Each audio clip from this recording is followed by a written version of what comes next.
రాబోయే స్థానిక మున్సిపల్ ఎన్నికల్లో సిపిఎం పార్టీ జిల్లాలోని వివిధ మున్సిపాలిటీల్లో పోటీ చేసి ప్రజల మద్దతును కూడగట్టాలనేటువంటిది నిర్ణయం చేయడం జరిగింది.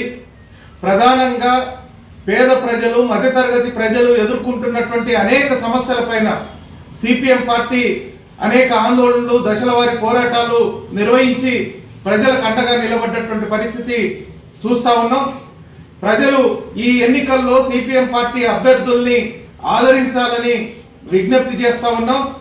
అదేవిధంగా ఈరోజు ఈ దేశంలో ఉన్నటువంటి బీజేపీ ప్రభుత్వం పేదలకి, కష్టజీవులకి ఉపయోగపడేటువంటి ఉపాధి హామీ పథకం యొక్క చట్టాన్ని మార్చి పేద ప్రజల పొట్టగొట్టేటువంటి పద్ధతుల్లో నిర్ణయాలు చేస్తూ ఉంటే వాటిని సమర్థిస్తూ ఈ జిల్లాకు సంబంధించినటువంటి ఎంపీ ధర్మపురి అరవింద్ ఈరోజు ప్రజల్ని మభ్యపెట్టే పద్ధతుల్లో మాట్లాడుతూ ఉన్నాడు.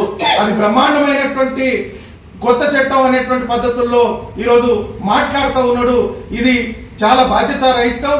ఇప్పటి వరకు కేంద్ర ప్రభుత్వం 90% పైగా ఈ ఉపాధి హామీ నిధుల్ని కేటాయిస్తూ ఉంటే వాటిని మార్చి ఈరోజు 60% మాత్రమే కేంద్రం ఇచ్చేటట్లు నిర్ణయం చేయటం అంటే ఇది పేద ప్రజలకి ఏ రకంగా ఉపయోగపడుతుందో ఎంపీ ధర్మపురి అరవింద్ సమాధానం చెప్పాలని కోరుతా ఉన్నాం.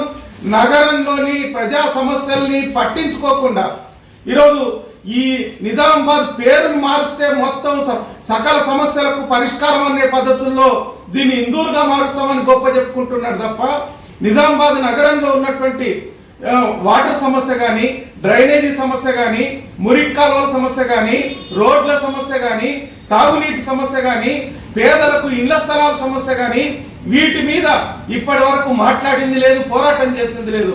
హిందూ ముస్లిం పేరు పొందాలనేటువంటి ఒక కుట్ర ఈరోజు బీజేపీ చేస్తూ ఉంది.